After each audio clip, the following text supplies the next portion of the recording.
বর্ষার রাত, আকাশজোড়া মেঘ, দূরে দূরে বজ্রপাত। নদীর ধারের ছোট গ্রামটায় সেদিন হঠাৎ খবর ছড়িয়ে পড়ল, শ্মশানঘাটে একটা লাশ পড়ে আছে, কিন্তু কেউ জানে না সে কার।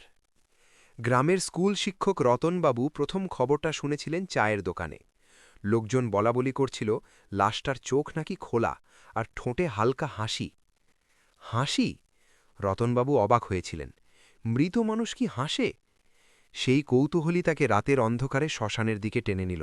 হাতে কেরোসিনের লণ্ঠন, পা কাঁপছে, তবু এগোলেন। শ্মশানের গেট পেরোতেই কেমন একটা ঠান্ডা বাতাস তার গায়ে এসে লাগল, যেন বরফের হাত।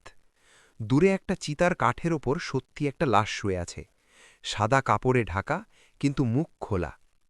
রতনবাবু লণ্ঠনটা একটু উঁচু করলেন। হ্যাঁ, সত্যিই ঠোঁটে হাসি। হঠাৎ পিছন থেকে কারোর ফিসফিস, আমার লাশটা কেমন লাগছে। রতনবাবু জমে এলেন, ধীরে ধীরে পিছনে তাকালেন, কেউ নেই। আবার সামনে তাকাতেই দেখলেন লাশটার চোখ এবার তার দিকেই স্থির। হঠাৎ লাশটা উঠে বসে পড়ল। রতনবাবুর হাত থেকে লণ্ঠন পড়ে গেল, আগুন নিভে গেল, চারদিক অন্ধকার, শুধু বজ্রপাতের আলোয় মাঝে মাঝে দেখা যাচ্ছে লাশটা ধীরে ধীরে চিতা থেকে নামছে।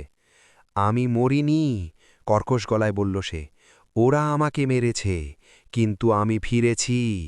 রতনবাবু দৌড়াতে গেলেন, কিন্তু পা যেন মাটিতে আটকে গেছে। পিছন থেকে ঠান্ডা একটা হাত তার কাঁধে পড়ল।